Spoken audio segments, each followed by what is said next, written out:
There we go.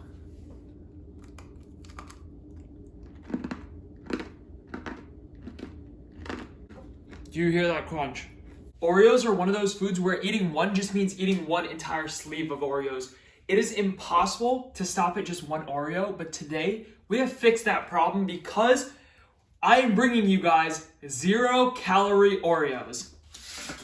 My last batch. You hear that crunch? It's gonna be a good one. These ingredients are really simple, really minimal, really easy to make. The first one's gonna be oat fiber. I've been using different brands to test out which one's gonna really work well with these Oreos. And what I've noticed is every single brand is a different color. For example, this one is orange, and then this one is a light cream color. But from my experience, Kate Naturals is the best for making the Oreos, so I'll leave a link to this in the description. I think this brand is better than New Naturals, but every single brand ends with Naturals, so if you find a brand that ends with Naturals, you're probably good to go. You're gonna wanna use 2 teaspoons or 8 grams of oat fiber. Next up is gonna be black cocoa powder. This is the stuff they use in Oreos. When you get an Oreo, it does not look like chocolate. It looks like black darkness. That's because they're using this cocoa powder right here. Unfortunately, Hershey is gonna be upset because we're not using one of their standard cocoa powders. This stuff, dark cocoa, light cocoa, or regular cocoa, natural cocoa, is completely different than black cocoa powder. I made a whole video about this about Oreos a long time ago. I'll link it. I don't know which corner it's in, but it's gonna be in one of the corners. But pretty much, this stuff tastes like chocolate. This stuff does not. Oreos don't taste like chocolate because they use black cocoa powder. Use half a tablespoon or 2 grams of black cocoa powder. Of course, we need a pinch of salt because without the salt, this tastes like nothing, but with the salt, it brings out all the flavors and it tastes like an Oreo. And Oreos are sweet, and this will taste like cardboard without the sweetness.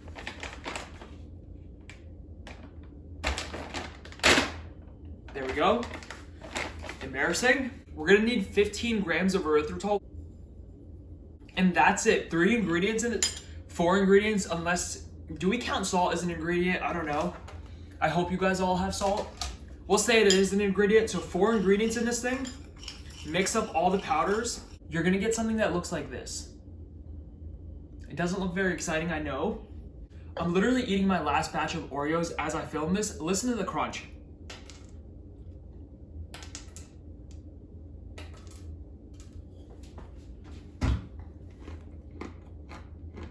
I can't believe I actually did that on my first try. Oh my God. It's a good day. We're gonna slowly add 15 grams of water to this, which is a tablespoon. I added 16 on accident. It'll be okay. And it's gonna be kind of hard to mix this right now, so let's let the oat fiber do the work for us. Just give it one of these swivels so the water goes all over the oat fiber. Put it down and just leave it alone for 2 minutes. The oat fiber will absorb the water on its own, and then we'll come back and mix it. So I'll see you in 2 minutes.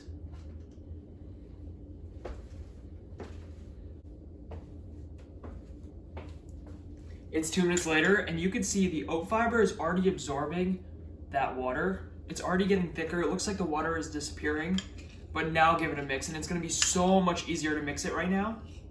And look at that. We already got a cookie batter, or a cookie dough. That's what you're supposed to call it.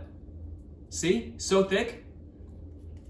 It barely falls off the spoon, unless you shake it. That was just a crumb. See? I'm right. But a common mistake you might make while making this is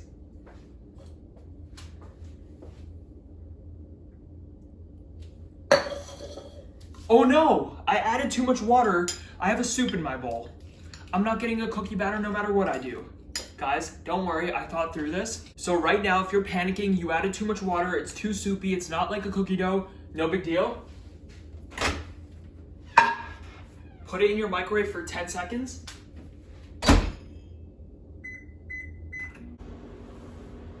Hit leg day.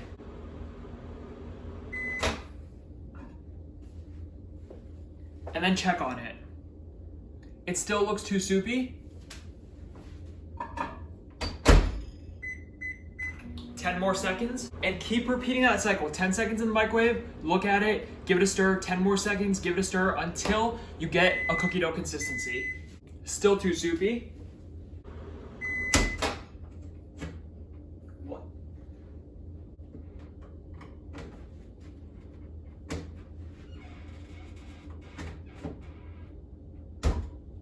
Still too soupy.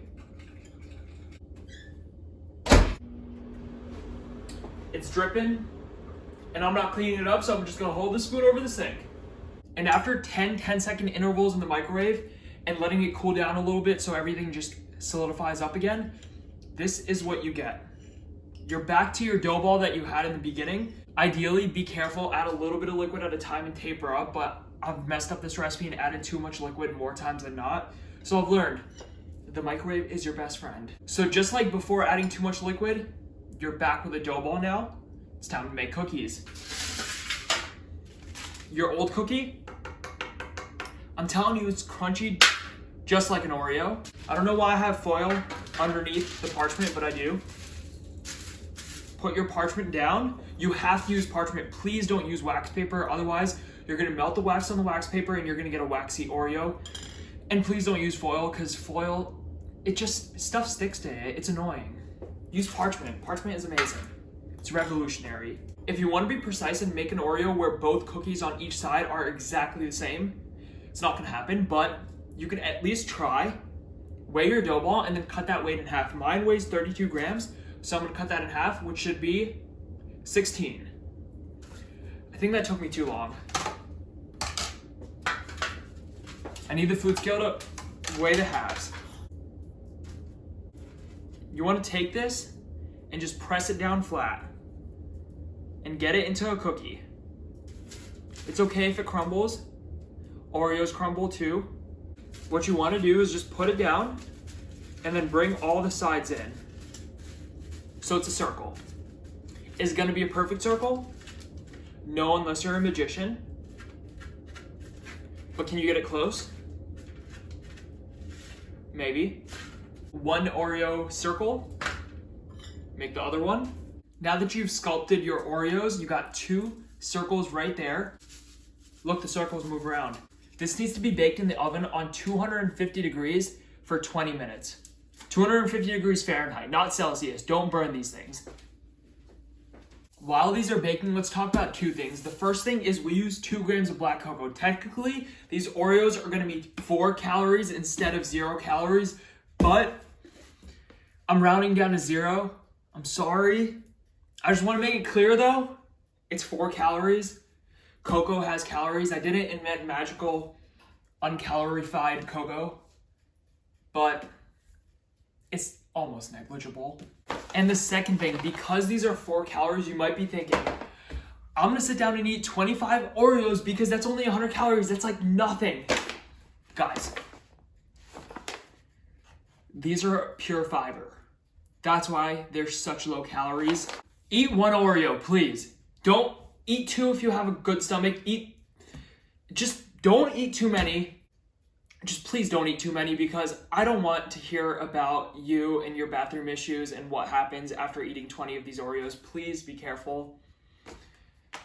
But at the end of the day, the more of these you eat, the more times you're gonna go to the bathroom. And every time you go to the bathroom, you're burning calories. So technically, the more you eat, the more calories you'll burn, and you're probably gonna be burning more calories going to the bathroom than actually consuming in these, so do what you want. I'm kidding. I couldn't even say that with a straight face. Don't do that. Be careful. Eat 1 of these and then move on. The consequences of eating a sleeve of Oreos is you get too many calories, and the consequences of eating a sleeve of these Oreos is you die in the bathroom. And after 20 minutes, the Oreos are out of the oven. You might be thinking, they're not hot, but they're soft. Like, this is a soggy cookie, guys. It's the erythritol, okay? This stuff, when it's heated, turns into a liquid, and then it recrystallizes real quick when it's getting cooled. So don't worry. I know if you touch these, they look like soft cookies, but these are not gonna be chewy Chips Ahoy's. They're gonna be Oreos. Just put them to the side, let them cool. Don't touch them, don't worry. Put them to the side. You like my rooster? Oh, damn, I missed a good opportunity for a much better joke. Next time. Let's make the cream filling. Get a bowl. You're gonna need powdered erythritol. I have it right here. A lot of people buy powdered swerve or powdered sweetener. But if you wanna save some money, take your granular sweetener and just put it in your blender. It's gonna turn into a powder, which means you have powdered sweetener. Do you like double stuffed Oreos, which is a yes for everyone, then you're gonna wanna use more of this. If you like single stuffed Oreos or the regular stuffing, icing, filling, you're gonna wanna use a little bit less. I'm gonna use a tablespoon of this, which is gonna be 12 grams. You're gonna wanna put a tiny, tiny, tiny amount of vanilla extract, just a few drops. And you're gonna wanna get a nut milk of choice. I have almond, but cashew nut is a superior nut. So I'm gonna use cashew. Okay, don't pour in this. I wanted to do it, but it's not worth it. Pour into the cap, and then from the cap, drop liquid into this bowl. This can go from an icing that's thick and spreadable to just runny soup in 2 seconds. So don't even measure the liquid. Just put a few drops in and mix. A few more drops and mix. If you mess up this, don't put this in the microwave. Just add some more sweetener. Perfect. This is when you know you have a good consistency. You can do this and it won't fall off. Just like the Oreo batter. Look at that. It's hard because it's cold. It's funny how that works, isn't it?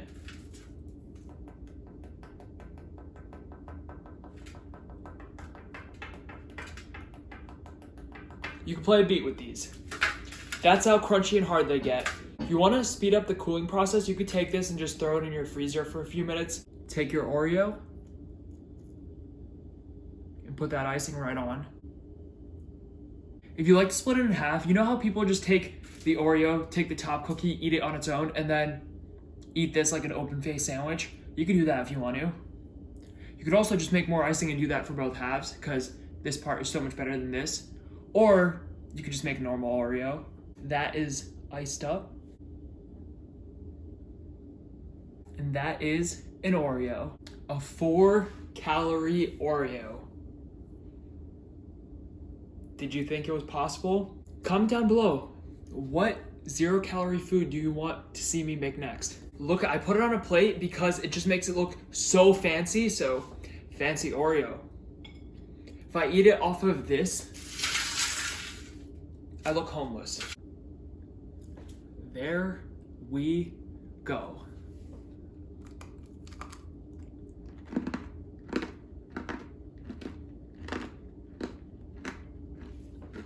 Do you hear that crunch?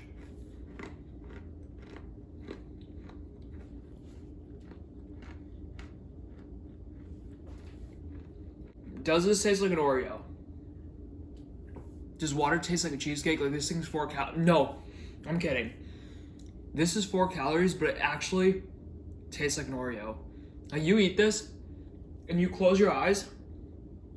You're not gonna think it's an Oreo, but you're gonna think it's a knockoff Oreo, which I'm pretty happy with because it's 4 calories.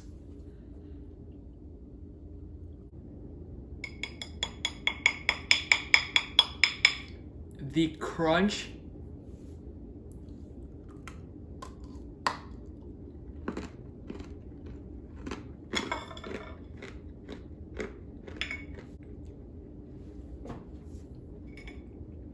These are honestly fantastic.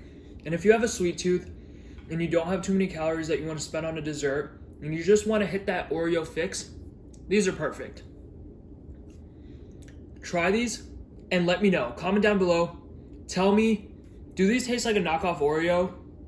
I honestly think they do, which is pretty crazy because they're 4 calories. Wouldn't it be nice if Oreo actually made a 4-calorie Oreo? That would make my day. But Oreo, they don't care about your diet. They don't care about how many calories you eat, but I do. So I'm gonna give you these. And Oreo is gonna give you their high-calorie Oreos.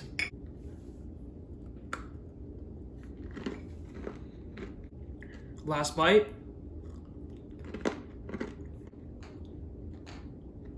And with the leftover icing, you can make a third cookie and put it on there and eat it like an open face sandwich with your pinky up because you're fancy. Oh no, icing flew off. Thank you so much for watching this video. Give it a like if you liked it. Subscribe if you're new. And I will see you in the next video.